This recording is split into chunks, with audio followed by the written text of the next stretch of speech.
Okay, so we're setting up another live stream, so bear with me for a few moments while I get things sorted out. So I'm just making sure I can see the chat channel. Hamburg to Frankfurt in the Cessna CJ4.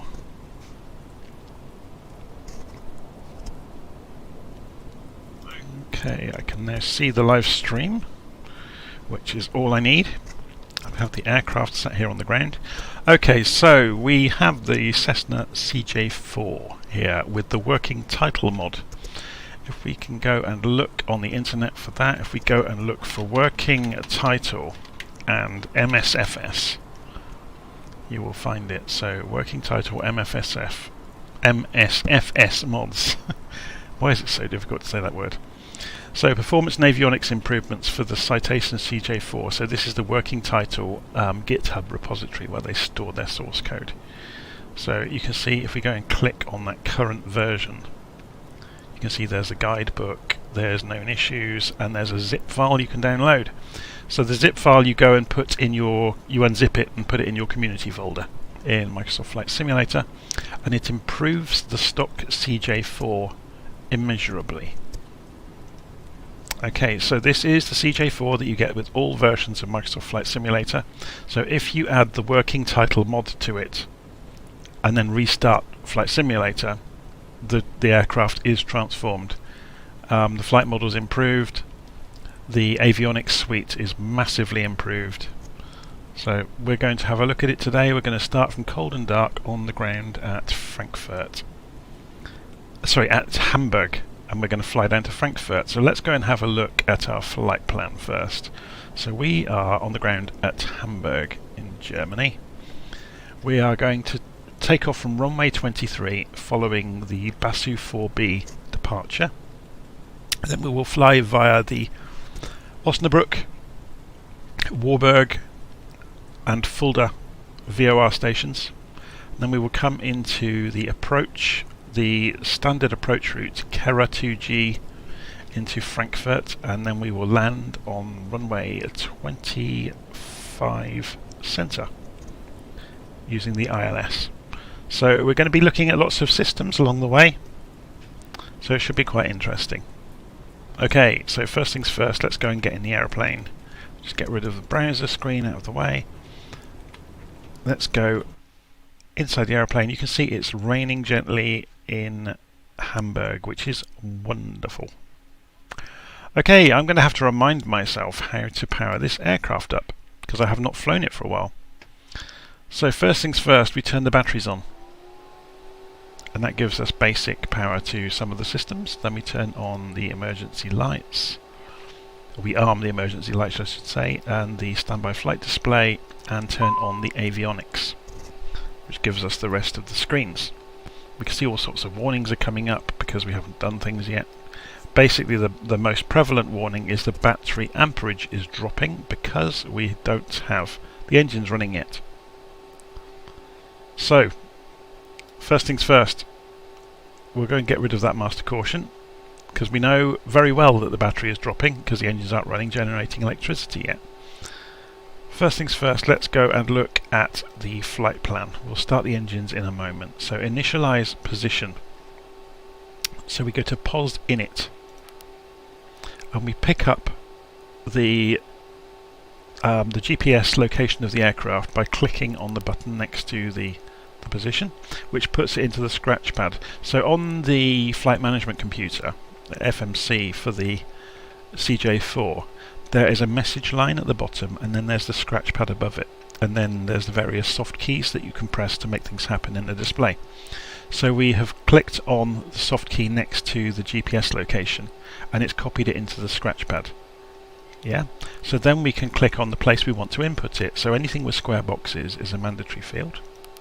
So we go and click there on the soft key next to it, and the value has transferred from the scratch pad into that position field. So we've now got the position set, and you can see the FMC is now saying no flight plan has been configured.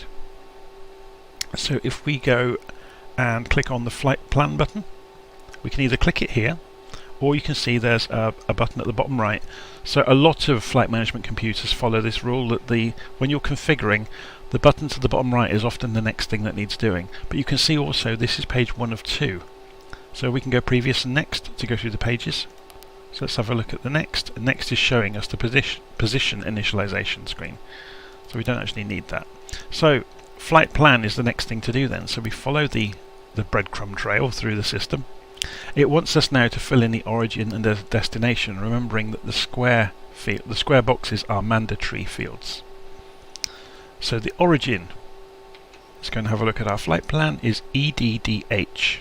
Echo Delta Delta Hotel is Hamburg. Echo Delta Delta Foxtrot is Frankfurt. So Echo Delta Delta Hotel is the ICAO code for Hamburg Airport. So we put that in. And then Echo Delta Delta Foxtrot is the ICAO code for Frankfurt Airport, and we put that in. And it will immediately tell us how far it is between the two airports. So that's kind of a good check in case you've miskeyed something. If you get an unexpected distance, it's a really great way of knowing that. So anything with hyphens we don't have to actually fill out, so I'm not going to. If we look on the next page, just to see what's there, we could put the vias in directly here. We're not going to, we're going to kind of skip around to see some of the various pages. Performance initialization. Cruise altitude, how high do we want to fly? So let's go and have a look at our route on Little Nav Map. And we'll pull up the elevation plot. So I've got 18,000 feet sketched in for an IFR plan, which looks about right for this kind of flight. So we'll put in 18,000 feet. So 18,000 keyed into the scratch pad. Select the soft key next to the field and it fills it in. Notice it has converted it to flight level. So flight level is the height in feet divided by 100. So each flight level number is 100 feet. So 180 times 100 is 18,000. Okay, so next thing it wants us to do is to set up the takeoff parameters. So we come in here and it wants the outside air temperature. So we can see it's 5 degrees. So if we go and type 5 in and fill that in, we can see plus 5 degrees, Hamburg. The rest you can fill in, you don't have to because they're hyphens, remember. So we will leave them blank. We're kind of doing we're shortcutting a lot of this. We can say whether the runway is dry or wet. Well, it's only just spotting with rain, so you know there's no puddles around. So I'm going to say it's actually dry. It's not a wet runway. Let's have a look at some of the other things we could do. We can put the rotate speeds in. I'm not sure that this aircraft doesn't pre-calculate the rotation speeds for you. So let's go and delete that where I typed a value in earlier. So we can go next through here and have a look just to see what's in here. Yeah, we don't need any of that. So if we go and look at our legs page now, we've got EDDH to EDDF. So that's all we've got of our route so far. So we actually need to go and program in the standard instrument departure and the standard approach route. So to do that, you will see there's a DEP-R button, departure arrival. So if we click that, it's asking for the departure immediately. So if we go and have a look, we're leaving runway 23 on the Basu 4B departure. Runway 23, Basu 4B. So it has a database built into the flight management computer of all of the standard approach and standard instrument departure routes. So once we've selected those two things, we can execute that change. And you can see instruments are swishing around up above. We'll get to that in a moment. So once we've done that, we can actually go back out of here. And now this gets us to the page before setting the departure or arrival, where we can choose either to set the departure or the arrival. We've just done departure, so let's go and do arrival.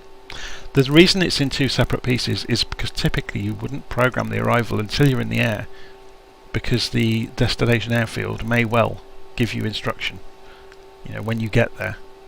So it's rare that in the real world that you would get exactly the situation that you expect when you're on the ground departing.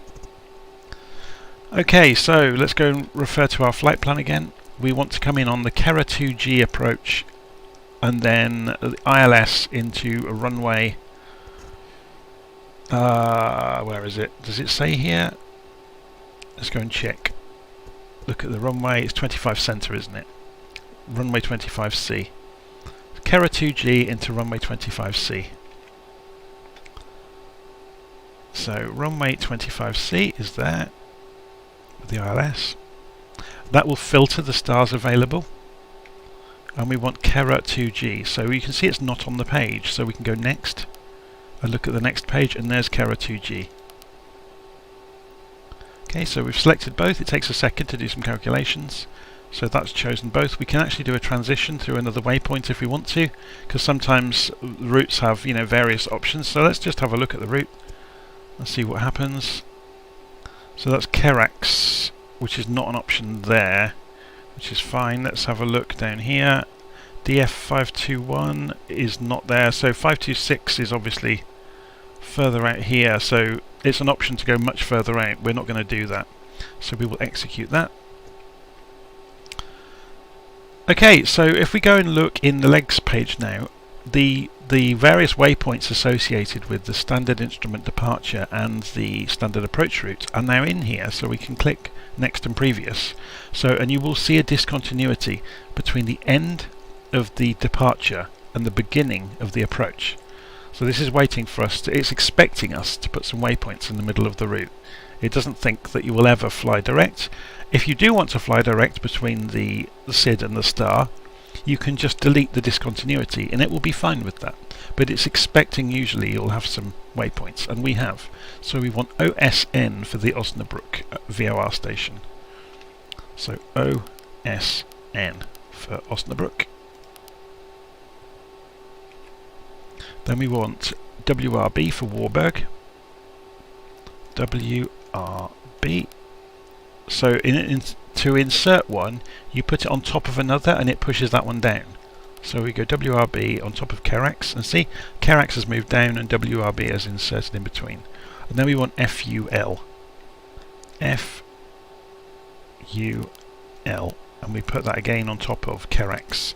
So Kerax will move down and FUL has appeared in between.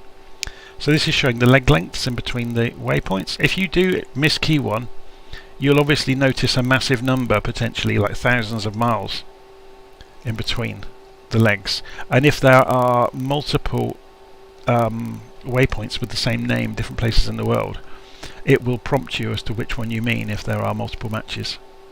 And obviously you can tell by it will have a country code after them and the distance. So you can easily see. In this case we didn't have to do that, they were all already there. Okay, before we go any further then, because I'm worried about the batteries draining, I'm going to go and switch on the engine master switches to run, and I'm going to start the engines. And you can see over here on the display, the N2 number is coming up for the engines. So ignition is happening. Yeah, there's the N1 number. So you will see these oil pressure lights go out as well in a moment. So I'll wait for the numbers to come up. There we go. The lights have vanished. So the airplane is perfectly happy now. There's no more warning about it draining power from the batteries, because the jet engines are running and they are generating electricity. So the first thing we'll do now is switch on the pitot heat. So this warms the sensors outside the aircraft that measure the air coming in, so that it's used for the indicated airspeed and the altitude sensors.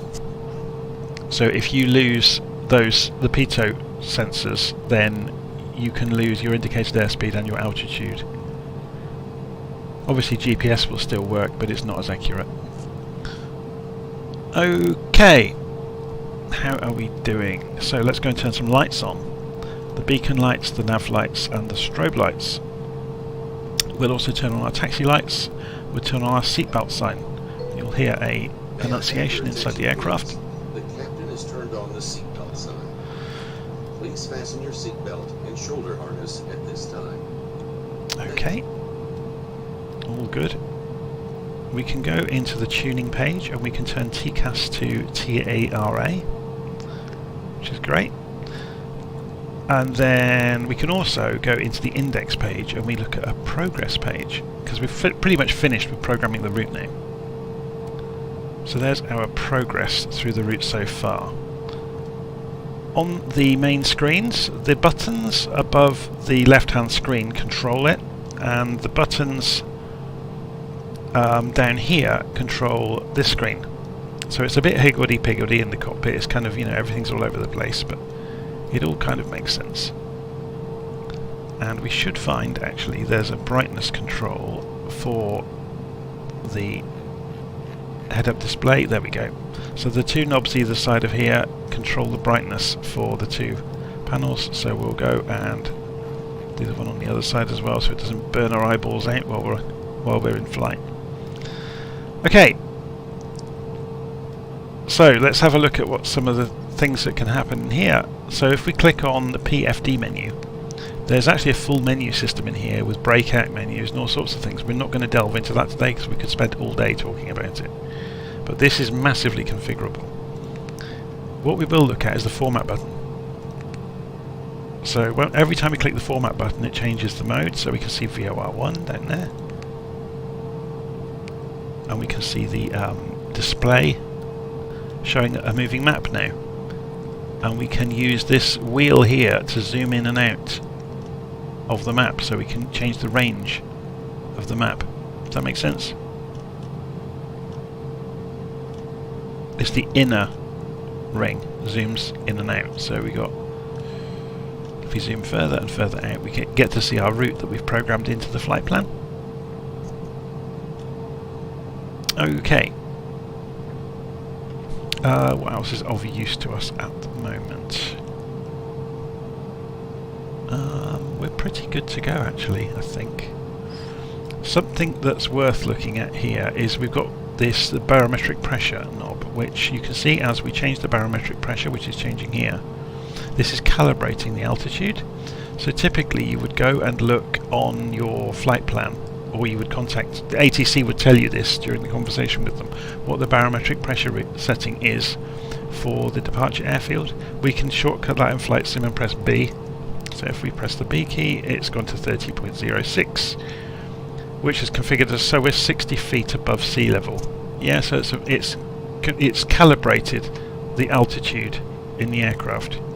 Once we get to altitude, we push this button, which switches us to a standard of 2992 inches on the calibration.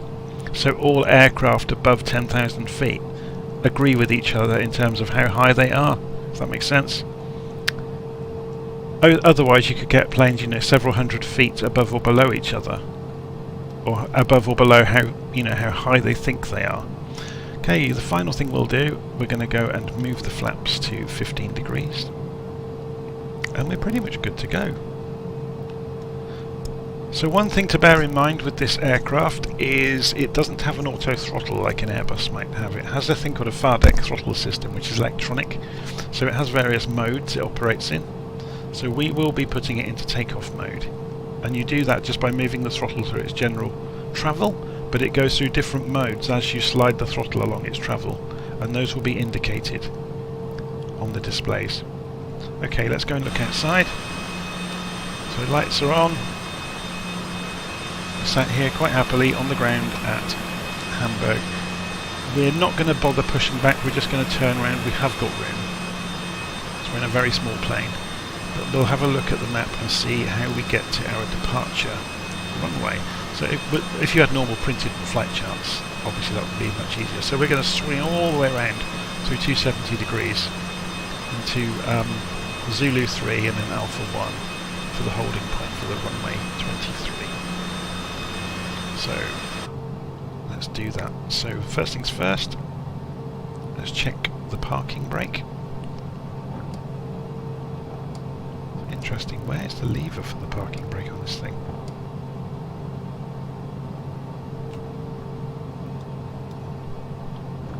Oh, it's here. It's hidden in the dark. There's a pull knob, so when you push it in, you are releasing the parking brake. Okay, so we advance the throttles gently and steer right.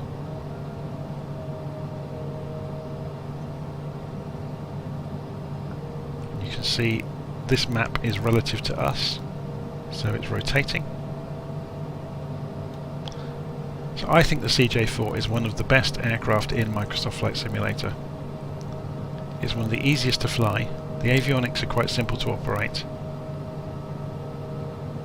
and it just works. Something else we haven't touched on is this nav button. Oh, let's go and turn some lights on as well before we get too far. So I'm just going to turn these knobs above us up a little bit, so which turns the lights on so we can see what we're doing. So we're just going to press the nav button while we're taxiing out, and you will see this change between FMS and VOR. So basically FMS mode means it's following the programmed flight plan. If it's in VOR mode, it's going to follow the tuned radio beacons and reflect what they say on them. So we're going to take a shortcut here and go straight out to the runway. Yeah, we're going, rather than go all the way round through Alpha 1, we're going to pull straight down to the entrance onto the runway down here. So we need to press format again to get the view back, there we go, of our flight plan. We can roll the mouse so we can see where we're going. So before we get to the runway, we're going to put the autopilot. This is the master control panel for the autopilot, by the way. So we can turn the flight director on or off. Just pull it onto the runway. Hopefully nobody will mind us sitting here for a moment while we explain a few things about the master control panel. So there we go, I'll just put the brakes on for a moment. So ideally we would have done this on the way to the runway, but we had such a short run that we didn't need to worry about it. So we're going to put our initial climb in. So quite commonly you would refer to your... yeah, it wants us above 500 feet at the just past the end of the runway. There's obviously obstacles in the way. I can't see any notes on the standard instrument departure about altitude, so it's not something we really need to worry too much about. So we'll just go for 5,000 feet for an initial climb. So I'm rolling the altitude knob, and the number here, the target altitude, is changing.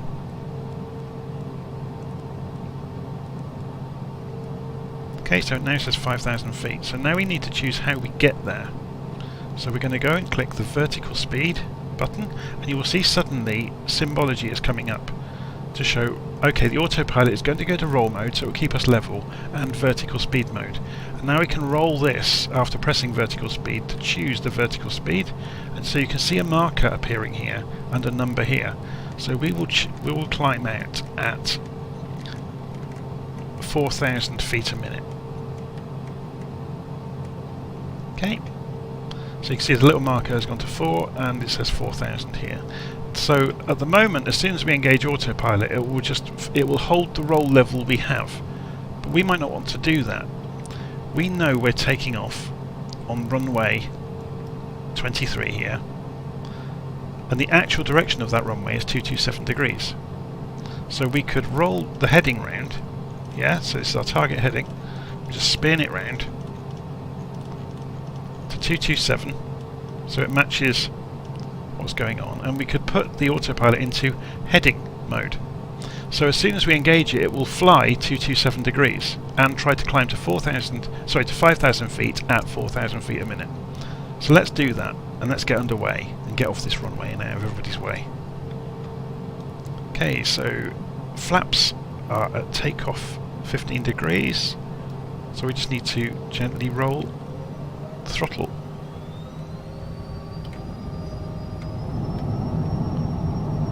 So we're going to have to steer on the runway because there's a little bit of a crosswind, but not much. The crosswind is indicated here on the HUD. Whoa, it's me trying to do more than one thing at once. I'm trying to fly left-handed while using the mouse. Okay, so the plane is naturally trimmed up a little bit. So we're going to pull the gear up and engage the autopilot, lift the flaps.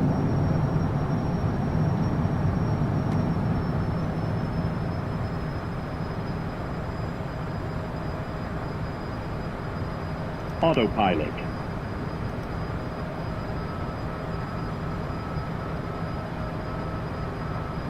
Okay, so the plane is basically flying itself at this point. We just need to make sure on the throttle that we do not get above 250 knots below 10,000 feet altitude.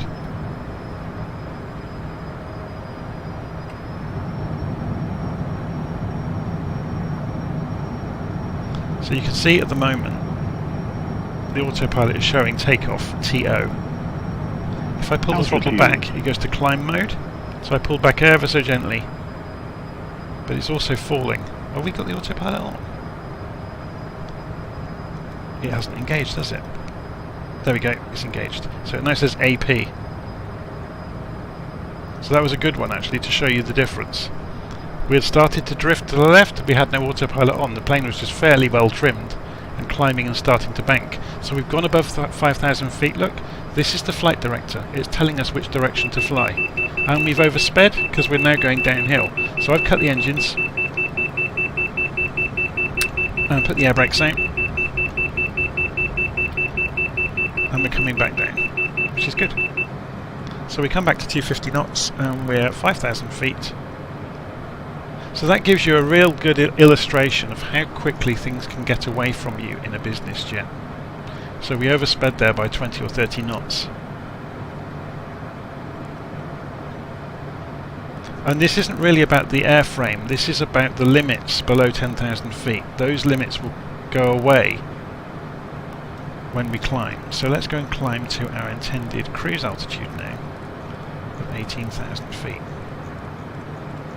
So we roll the altitude knob, we're watching this number here.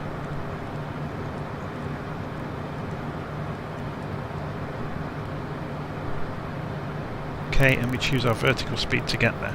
So VS, roll it, so we'll climb at say 3,000 feet a minute, or 2,500, and we increase the throttle by hand to match our rate.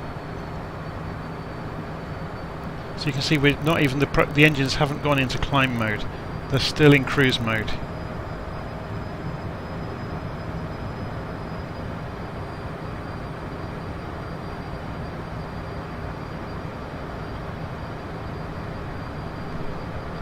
So the plane is following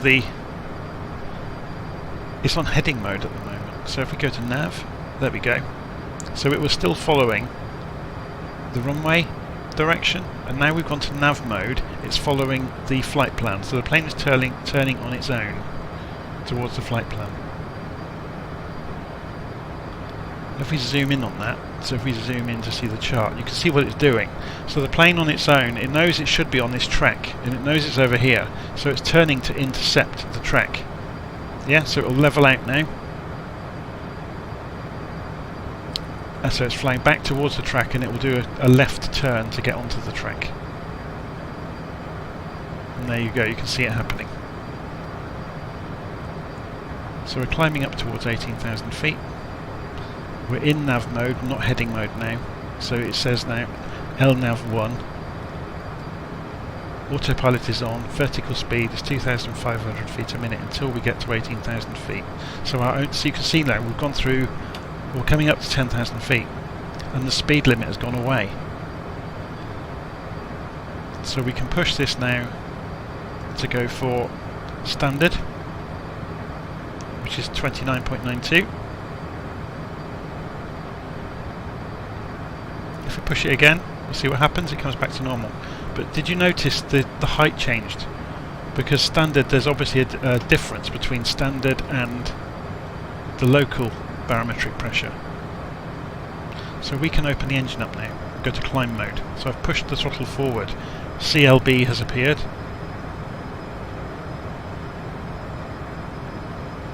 If we push the throttle all the way forwards, there's no harm in doing it. It's just not designed to, it will stress it. So it's gone to takeoff, so it's gone to 102%. If we pull the throttle back, we can see we're in climb mode at 95%. And we're still accelerating, even climbing at 2,500 feet a minute. But these business jets are fast. So there's the cloud climbing out of Hamburg.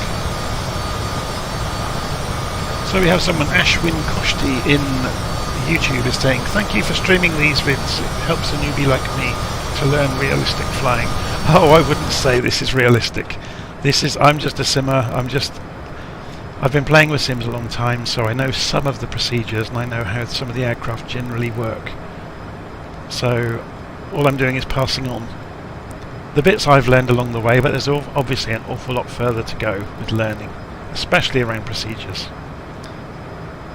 You know, there's obviously lots of information on the internet to go read to learn about the real procedures. So we'll need to be careful on the throttle when we get to the height we're aiming for, to pull the throttle back to balance it out. So we're coming up for 14,000 feet. We're heading towards DH117 on the flight plan. If we go and look on Little Nav Map, we can see it drawing us live.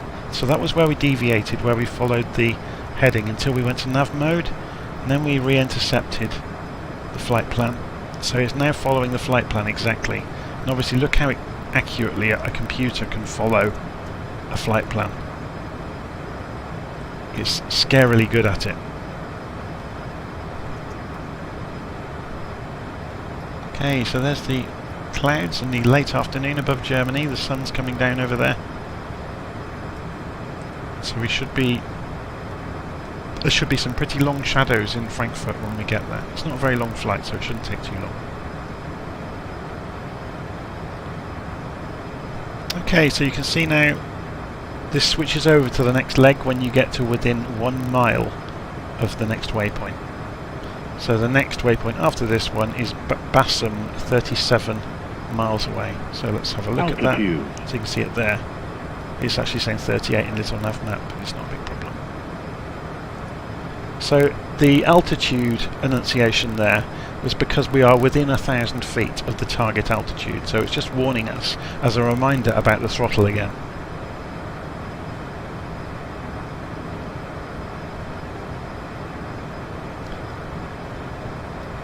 So yeah, there we go, look, we've levelled out and we're accelerating, so we need to come back on the speed, otherwise we'll start overspeeding. So I've just pulled the throttle back to 75% for the moment. We'll increase it slightly in a minute. Just getting a little way away from the overspeed line. You also have to bear in mind where the wind is coming from, so you've got the wind is coming from our right side at 23 knots at this altitude. So you need to kind of keep an eye on things, because if the wind changed and went from ahead of us, we could get into overspeed territory. You know, if we were flying into a strong headwind. So if you imagine you're flying a flight plan, and if we turned right into that 20 knot wind, suddenly we're not going 290 knots relative to the air around us. We're doing potentially 310 knots. Or even faster, 315. Which would be overspeed for this altitude with this airframe. So we're more or less holding that speed now, so we'll leave it at 82% on the engines, which means we don't need to worry so much, and we can have a look around now.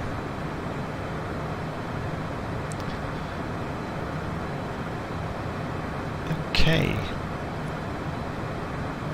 There's not a lot to deal with in the CJ4, to be honest. One of the nice things you can do, because you can see, look, Bassum is our next waypoint. So the progress screen is showing us what's next, and the estimated time to get there, and the fuel burn down. It calculates how much you've got now versus how much is left for each waypoint, so by the time we get to EDDF, I'll still have £1,500 of fuel left, which is tons. Well, not tons, but you know what I mean. 37 minutes to landing, according to the flight plan. So it's worth having a look in here. If we go into the index page, we can program holds. I think this is fantastic. So we can go to a hold, and we could pick any of the waypoints along the way. So say we put in at this full place on the flight plan. We'll say full. Execute. Didn't mean to do that, sorry. It's all fine. Index. Hold. At full. Oh, so I can do it here. So that will put it in there, and then I put it in here.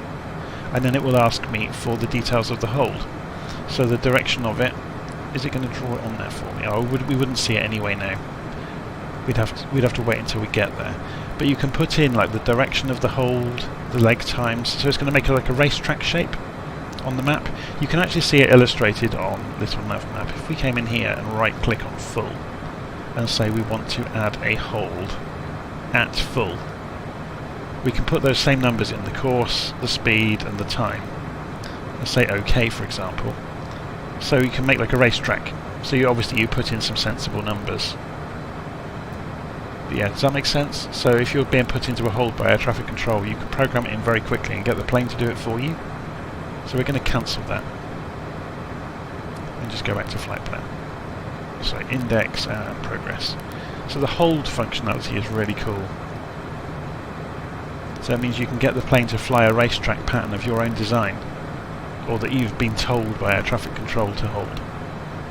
So we're stabilised at 287 knots. We're at 18,000 feet. We have got the barometric pressure set to standard, so we're good basically. We can turn off the taxi lights. We should have done that immediately after we took off. We can probably take the seatbelt sign off now and let people go and... Well, they can't really go very far in a business jet, can you? We can have a look round, I guess. Let's go. Should we have a wander down the cabin? So, oh, it won't let us. That's a shame. So what we could do is go to the drone view and fly the drone straight into the aircraft. There we go. So it's going to wave around, but at least you can get an idea what's in the back of the plane.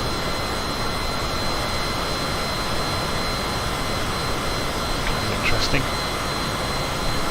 Unfortunately, the drone view speed can be manipulated, so if you go into the camera control, there's the drone speed is here. So we can say we want the drone speed to be just above 0, so 0.8%, which will slow it down. It's still fast, but it's not as fast. So there's the pilots, obviously, they will disappear when we get too close to them. It's quite cool, you can actually see them. So we've got a girl pilot today. And yeah, look, they've disappeared because we got too close to them. If we go into the dashboard, you can actually see them. They're very, very casual clothes today. It must be the dress down day for the pilots.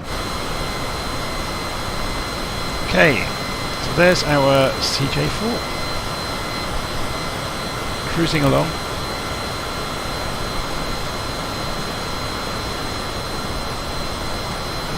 Something that's quite good is you can use the keyboard to move the drone camera around freely around the aircraft. So you can get these really lovely tracking shots overhead, for example. So if we go further up.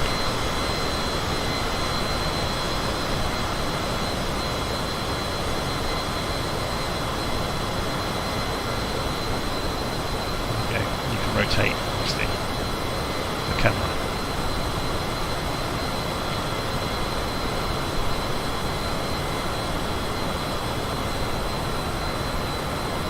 Get some views that otherwise wouldn't be possible with the normal external view.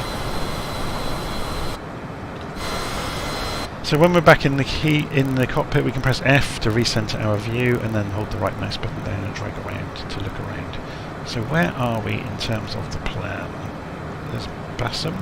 OSN is our next waypoint, then WRB, and then we come down towards Frankfurt. So we can see on the progress screen how long that's going to take. So we're about half an hour away from Frankfurt at the moment. So I'm going to go quiet for a few minutes. If anybody wants to ask any questions on the YouTube live chat, then do so. I'm going to go make a coffee. When I come back, I will answer questions. Okay, back in a few moments.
Okay, I'm back.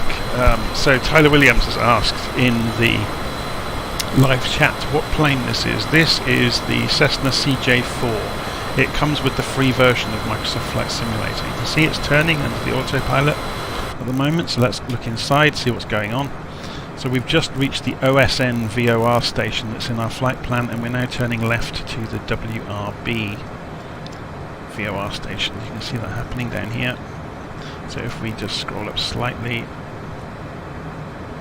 and interestingly we've got a graphical glitch is happening in the top of the screen. That is a bug in the simulator, or it's a bug in the NVIDIA drivers. It's difficult to figure out which. It generally happens after flying for a little while. So yeah, this is a Cessna CJ4 business jet. I've got the working title mod installed on it, which I discussed earlier on in the live stream. It's a free download from, if you just search for working title Microsoft Flight Simulator, you'll find the working title CJ4 mod, which you put in your community folder, and it makes a lot of the avionics in the cockpit systems work a lot more reliably than they did previously. So I'm going to need to be careful from now on in this flight about panning around in the cockpit or outside, because of the graphical glitches that are starting to happen. We're going to be lucky to get this to land without the simulator crashing, but we'll see how we go. I have no idea what causes it.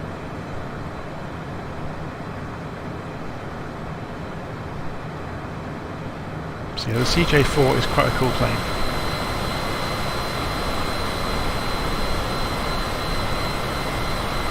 It's quite straightforward to fly.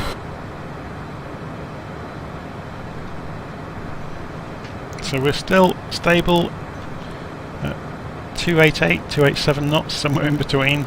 82% on the engines and cruise mode. We saw earlier, as I moved the throttle from, through its travel, the engine changed mode from cruise to climb and takeoff. So the engine automatically reconfigures itself for each phase of flight.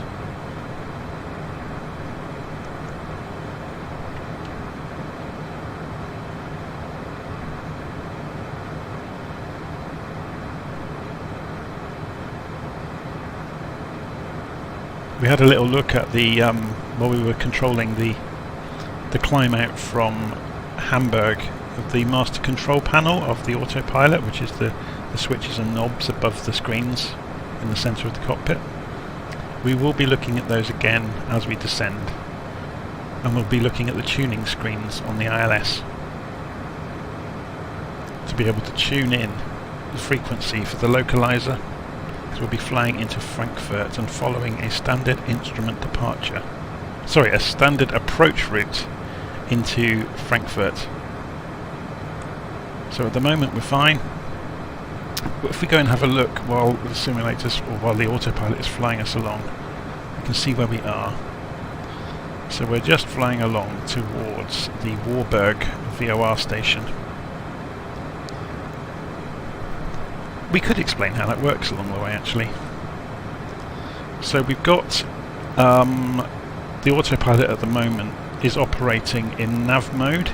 So in order for us to do this, we're going to switch it to heading mode. So we'll press the heading button, which will centre it, and we'll press heading. It hasn't done it, has it? So let's do that again. So there we go. We're flying 143 degrees, or thereabouts. And the plane is flying back. You can see a marker appeared on the outside of the compass. It would only do that once we were in heading mode. So we can move that marker. If we just zoom in slightly and hope this doesn't go wrong with the corruptions now happening. As we roll the heading knob, you'll see this line move. Yeah, so we can align that with the waypoint where we're going. The wind is behind us at 23 knots, so that's not a concern. So we're not being pushed sideways, we don't have to crab across the wind. And we've got an idiot posting spam in the live feed. Let me just go and get rid of those messages so everybody can ignore them. Hide this user.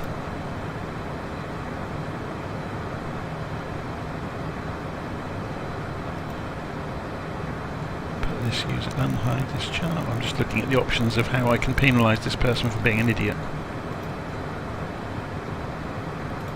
User in timeout as well. Why do people do that? Why do they spam? User in timeout. Okay, so Mr. Loveface, who was just trying to spam the live feed channel, has just been removed. Okay. Where were we? Oh yes, we were going to be talking about the navigation modes. So if we go and look down at the tuning screen, we can tune in Nav 1 to any frequency we like, and we can change. Oh, this is going to require clicking around the cockpit to do these things, and given the corruption that's now happening. Okay, we'll try and do it. So we press format, and we press format again.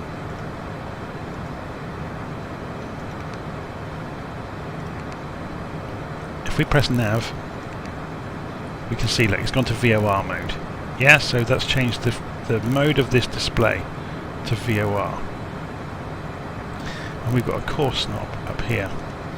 So we can say, we can tune in the VOR Nav1 frequency to a radio beacon, so say 113.70.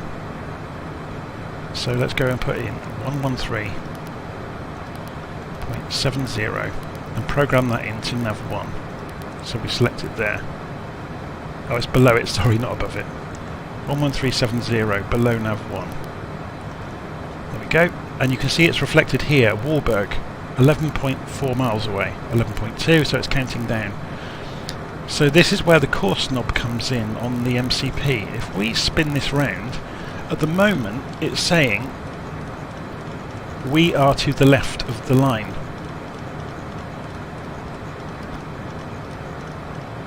But what we're actually saying is that if were we to fly the track, there we go, so if we roll this until that line lines up, that means that the VOR station is 141 or 46 degrees, I guess. 146 degrees from us. So if we turn to 146, we would be flying directly towards it. And that kind of makes sense, look. We're off to the left of the line. So another thing you can do is, say you imagine that's the 142 line, 142 degrees line. So if we spin this course to 142 degrees, which you can see there, 142, that means we are that much to the left of the 142 degrees line. Obviously there's not enough time now to turn across it for you to see the difference. If we turn towards it, we're on heading mode, remember. We're going to cross it before it even happens. We might be able to see it just start to happen. We're going to turn viciously across it, and you'll see the green line come back. Oh no, we're not going to, look, because we're too close to it. We'll have gone past it by the time it even reflects it, but you will see the arrow flick round.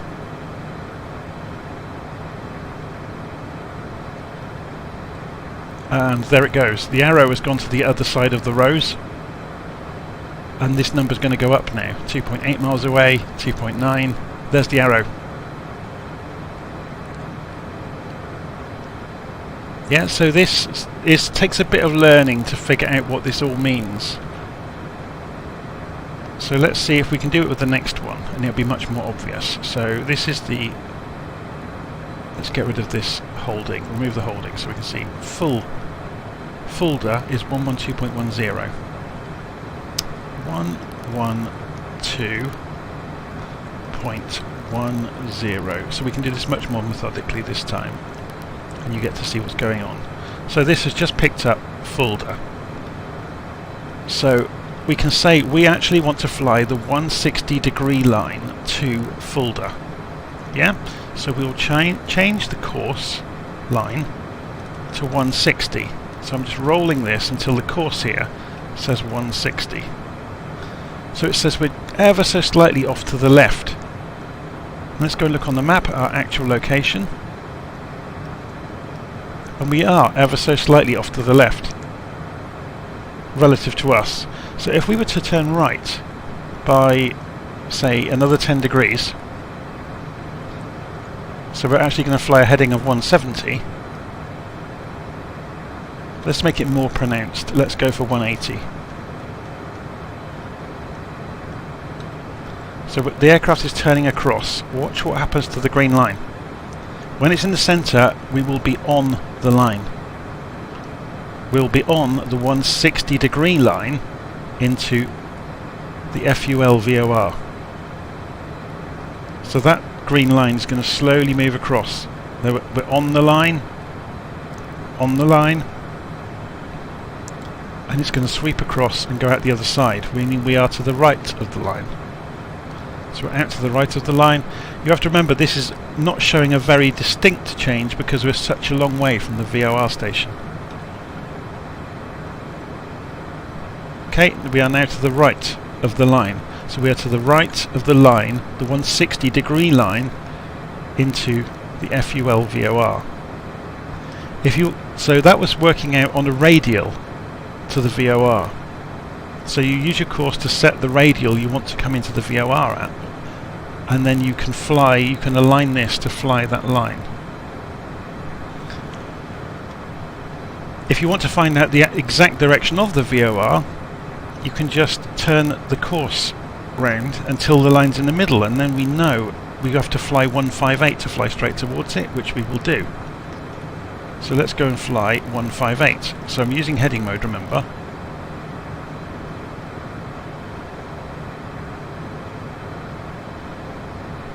We need to go more than that now. So let's change the course again, because we're flying along the whole time, look. So 156 we're going to need to go. So 156 degrees. By the time we get there, we'll probably be back on the line. So we're flying the 156 radial. So if we did a measurement from us to the VOR station, there's your 155 degrees, 156 is there or thereabouts. Has the simulator paused? It has, hasn't it? Now, is it about to crash to desktop? Let's give it the benefit of the doubt and see if that aeroplane starts moving again.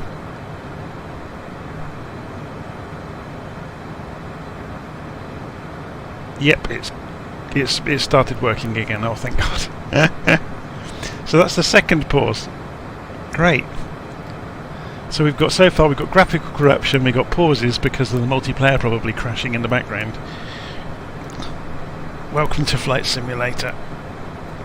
It has some significant issues, doesn't it?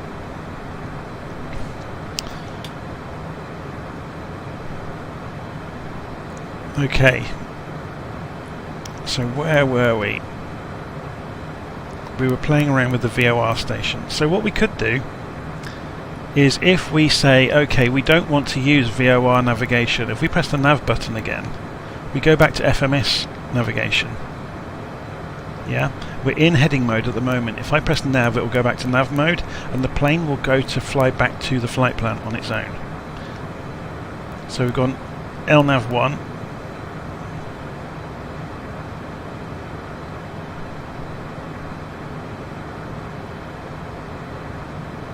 Is it going to do it?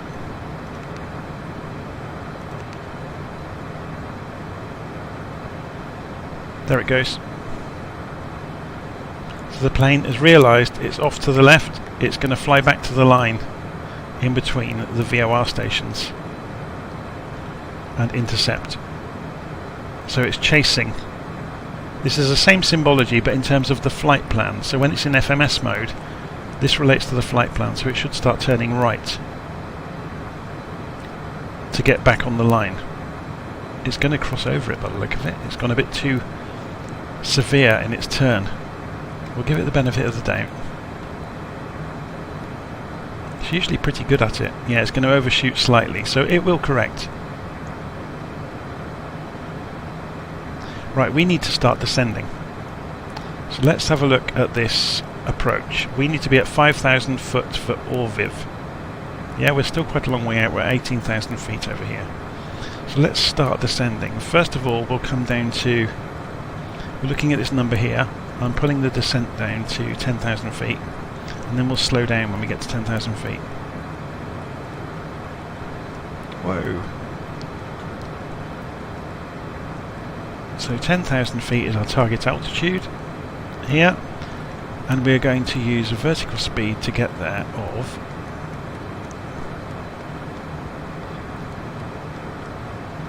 1500 feet a minute for the moment. Now you can see because we're going downhill, we're accelerating, so we need to pull the throttle back gently. So we pull the throttle back until the rate of change marker is either lower or on the line, which means we're not accelerating.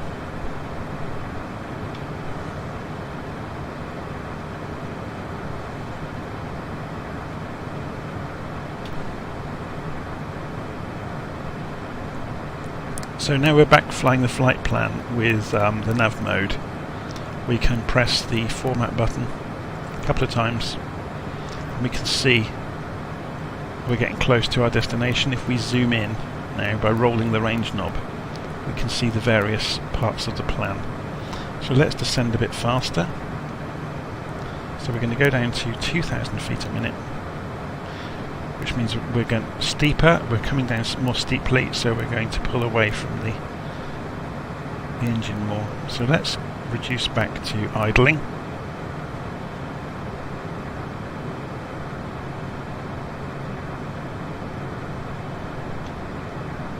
And you can see the speed is bleeding off at the same time as us descending.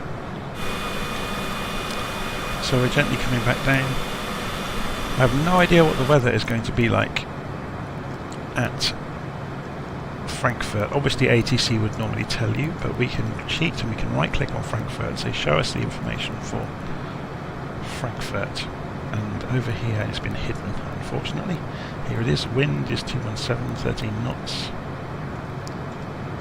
Clouds, few scattered and broken, so it's not too bad.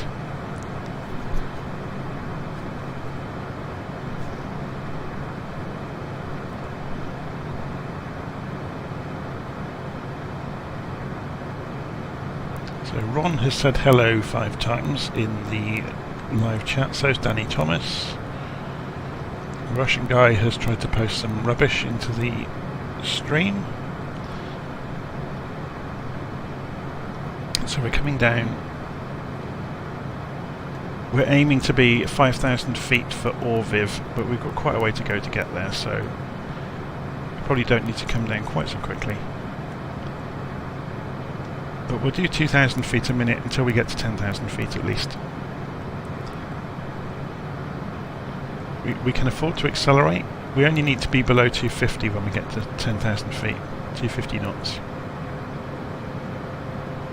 Also when we get to 10,000 feet we will switch the barometric pressure calibration of the altimeter back to the local setting for the destination airfield. So we can also see that on here. Pressure 1027 or 30.33 depending on which scale you are using. So in this case it's going to be 30.33.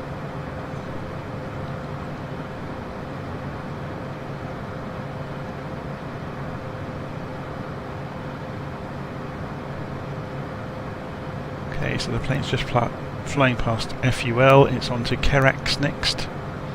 On our flight plan, let's zoom in a bit more. So we're within 1,000 feet of our target altitude, which is why we heard it say altitude on the way.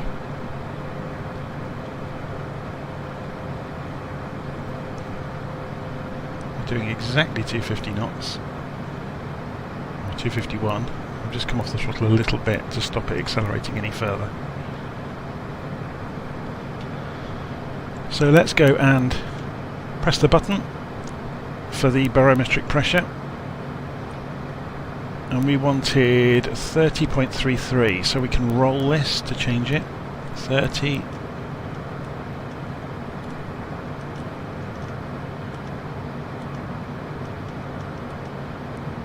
And there we go.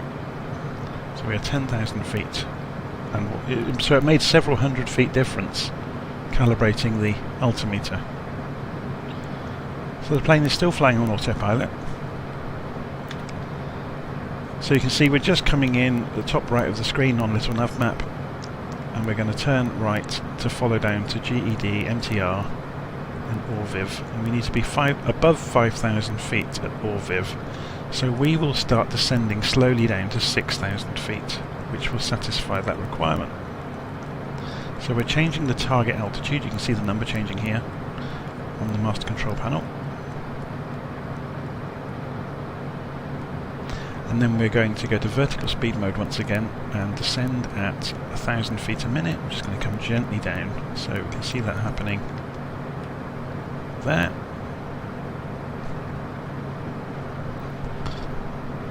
So basically flying instruments to have the approach neat and tidy. So we were messing around with the VORs, so we're going to need to go and make sure that we've got the ILS programmed in. So let's go and look in Little Nav Map, zoom in. The 25 center runway is 111.55 is the radio frequency for the ILS. 111.55. So we go and look on the radio down here, and we want 111.55. We want that on Nav 1, and that's now done. That will come into play when we're closer to the airfield. Basically, when we come into what this green triangle on the map is called the ILS feather, and it's the range within you should be able to see or to tune in the instrument landing system. So there's a Lufthansa plane pretty much on the same route as us into Frankfurt this evening. Should we have a look and see what he is? DLH 1177. It's some kind of Lufthansa plane. It's one that the simulator is generating. Okay, we'll get rid of those out of the way. So we're approaching GED. We're down to 8,000 feet already.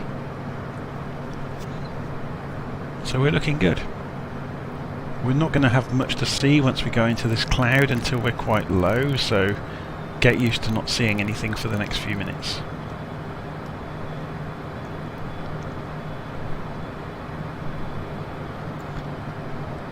This is going to be quite a nice approach into Frankfurt. We're going to come along the river. So we'll come right past the city on approach. So we'll be able to look out sideways. If we can get approach mode to work on the ILS, it will give us time to look out sideways and see the city go past. So it should be pretty straightforward. Frankfurt is one of the best modelled cities in the simulator if you've not seen it yet. It is really, really well done. It's probably got the best quality photogrammetry and the most custom three-dimensional structures. It is really, really nice.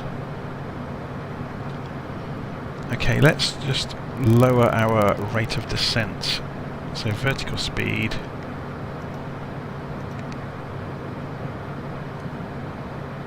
Altitude. Just going to come down at 500 feet a minute for the last 1,000 feet towards 6,000. So we've got lots and lots of time. We're not going to see much because we're in the cloud now. Have a look from outside. Yeah, it's broken cloud, but we're going to lose sight of everything very shortly.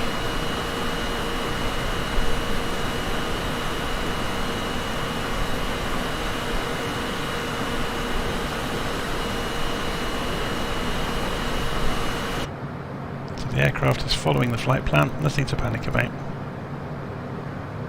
Let's go and change the range so we can see it. Yeah, we're coming into the dogleg. Just in the left turn at GED.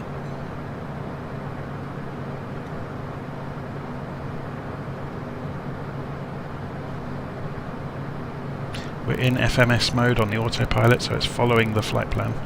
We're doing 200 knots, which is a little bit slow. Let's open the engine up.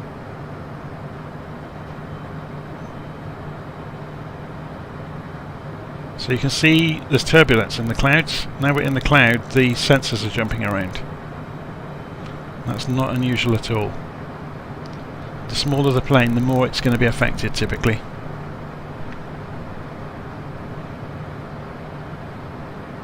Oh, here we go. Our idiot friend from Russia has reappeared with a different account.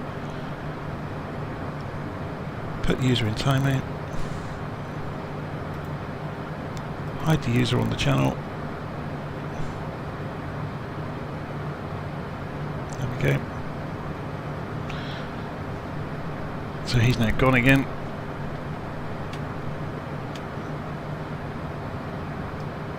It's probably a robot, to be honest. It's just looking for live streams to pollute with rubbish.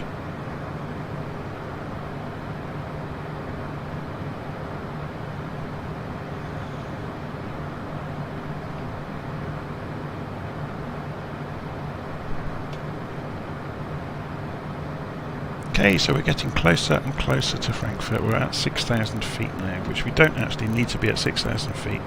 Or at stay above 5,000 feet at Orviv. So let's recenter this on the screen. As we get closer, we can obviously show more. Let's get rid of that off the screen as well then.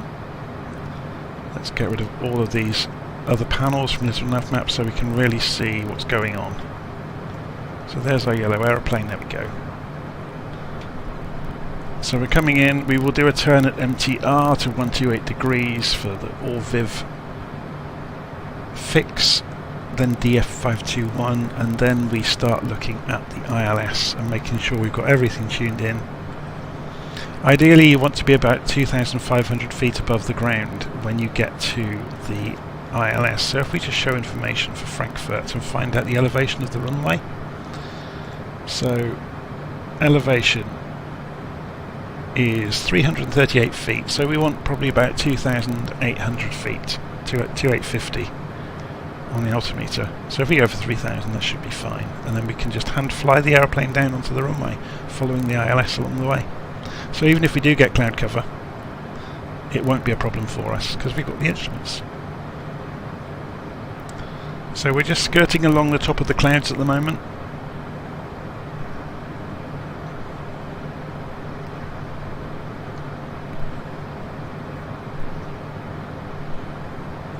We're a few minutes out from Frankfurt.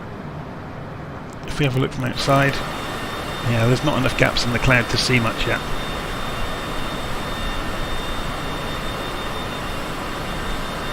Over the fields, there's a few windmills down there.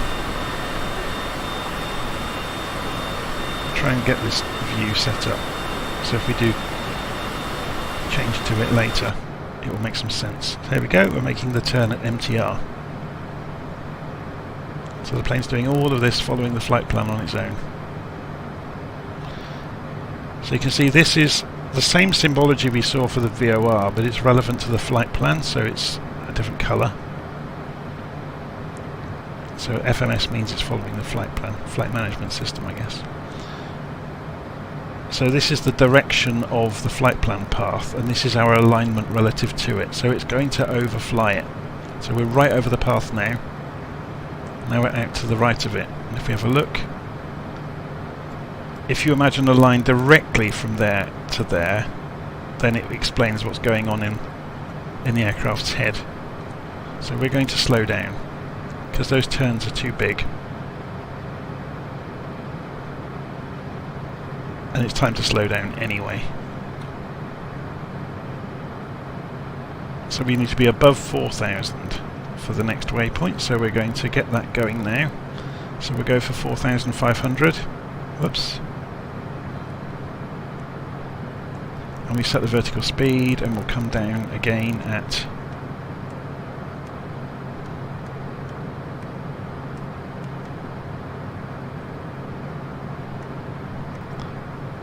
1,800 feet a minute. We'll put the air brakes out to keep the airspeed down. Whoops. Altitude. So because we have slowed down, our turn radius will be tighter. That's all I was worried about when I saw the radius of our turn here.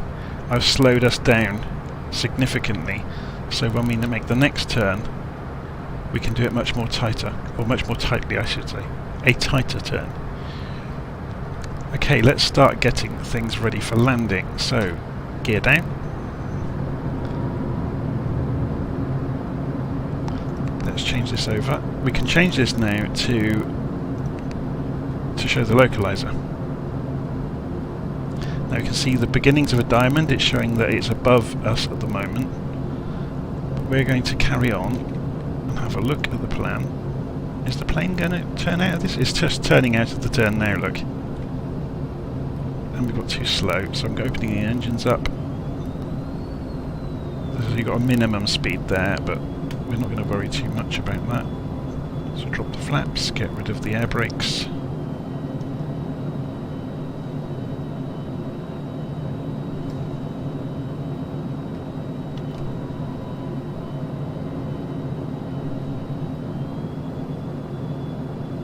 Okay, so just balancing the throttle against the flaps and the air brakes.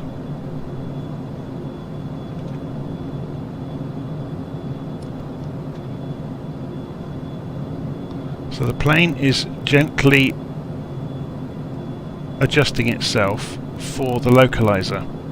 Remember, we tuned Nav 1 to the ILS frequency. We are close enough to see it. That's why this is showing lock instead of VOR. It knows it's a localizer, an ILS frequency. So we're slightly off to the left of the beam, and we are below it at the moment, so it will fly level until we cross through it. Then it should start descending. Here it comes. Here comes the beam. So we will, if you imagine there's a line in the sky. Let's sit up in the cockpit.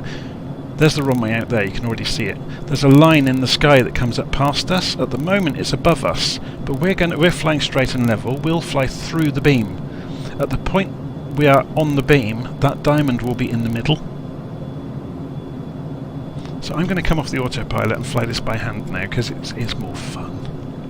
Autopilot. So autopilot is now switched off. I am in control.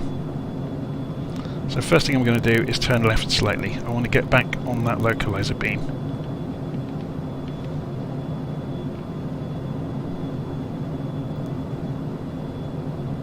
And the simulator has paused. What a wonderful time for it to pause again. It's actually getting worse at pausing. Tracy Lee has asked what server I'm on. I'm not sure. I think I might be on West Europe. I'm just going to wait for the simulator to hopefully unpause itself, unless it crashes to desktop, which would be absolutely typical. There we go. It's just, yeah, so that was the weather generation. When it switched over to the local weather to Frankfurt, it caused the simulator to pause. And we don't know why. Okay, so you can now see the green line is slowly coming across. When it reaches the middle, we will turn towards the arrow. So I'm going to start turning now. Just do this gently. There's no need to do anything in a hurry.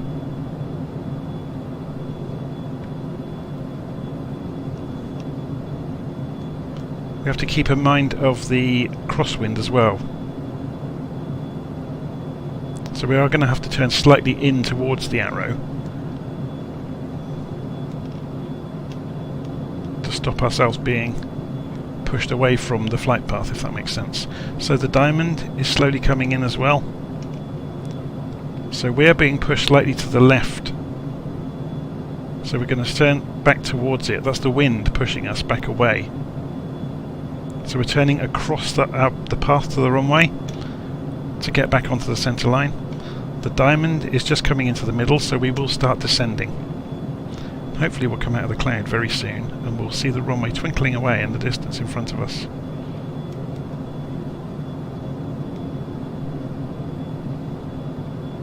I'm landing runway 25 centre at Frankfurt. So you can just see some lights coming. It's getting dark. It's late. It's early evening, I guess, in Frankfurt. So we're going to turn left a little bit. We're just crossing the wind too much.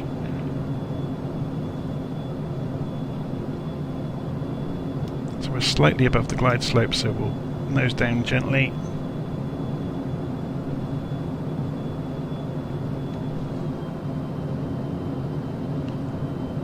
So those, you can see two runways ahead of us.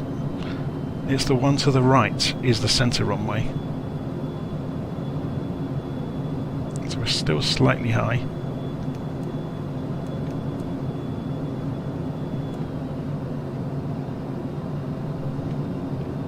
So we're just descending a little bit more quickly.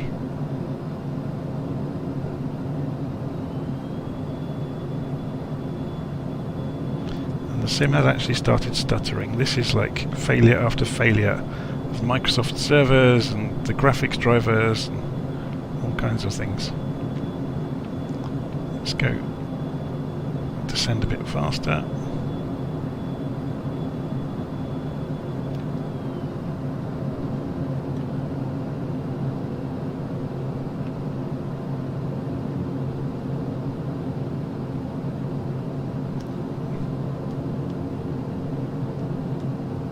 The wind is playing havoc with me.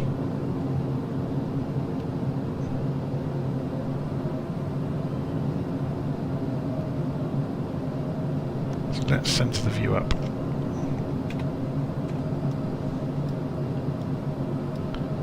We're going to sit ourselves up in the cockpit so we can see it. Actually I can't, can I? I'm going to have to fly it in like this. There we go.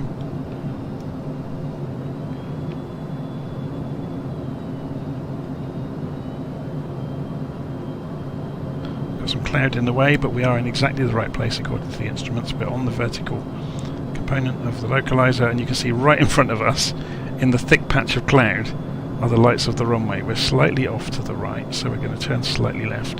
The wind is going to blow us back that way anyway. So Tracy Lee is saying that she or he is at the end of the runway in the CJ4.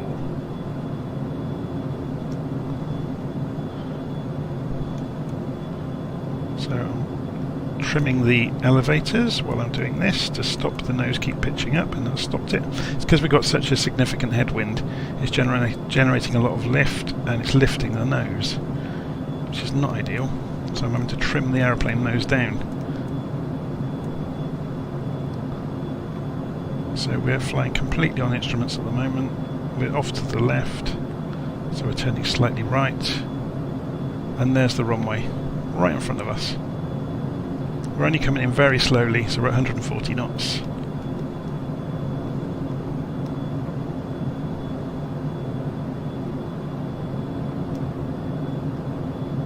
Five miles to run. So I know that we've got 5 miles to run because this is counting down here.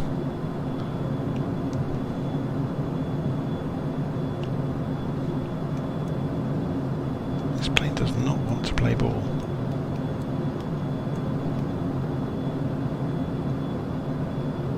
A fair amount of turbulence kicking us around as well. So we've got an 18 knot headwind at the moment. Here comes some more cloud.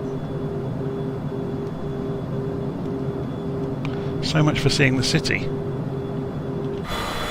Let's go sideways. So the city, we've already gone past it, it's over there. So sorry about that, I had to concentrate.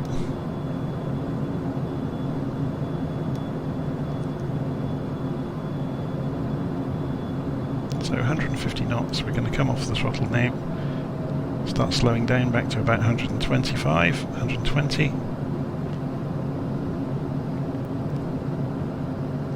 And we are being thrown around by the wind. Down to 14 knots though.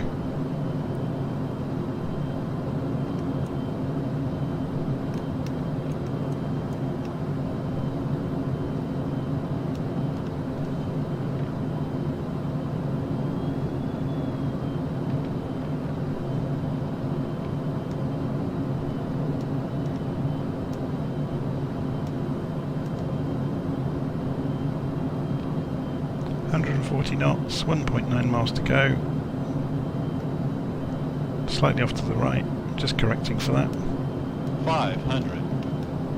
The wings are being kicked all over the place by the wind.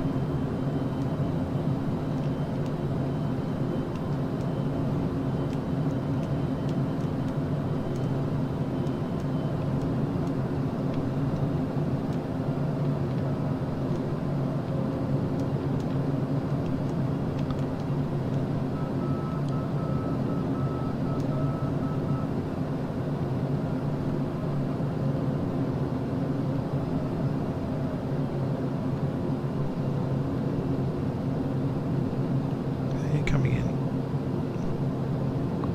nice and smoothly.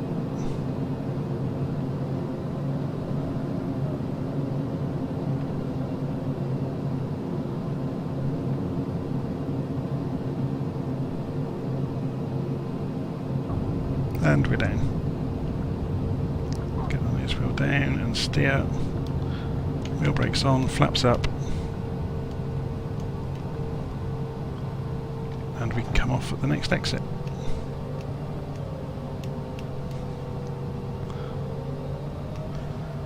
So that was quite a challenging approach, not because it was, a technically difficult approach, it was just the wind was chucking us around, so trying to keep it fairly accurate to the ILS was a bit of a handful. I was having to fight it most of the way.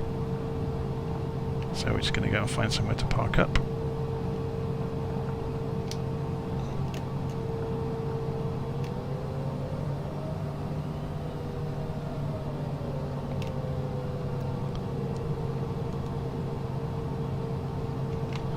I think the terminals are in a kind of a star shape at Frankfurt. I've been in and out of here so many times over the years with work. So I'm going to ignore this guy that's just driving gently over there. And let's go for this terminal right here. We'll park up next to the terminal buildings. Look at the graphical glitching that's happening where the simulator's getting ready to crash. So there we go, parking brakes on. We can go and turn the lights out now. We can go and turn the engines off. And then the final things for us to do really, go and turn off the pitot heat, go and turn off the avionics.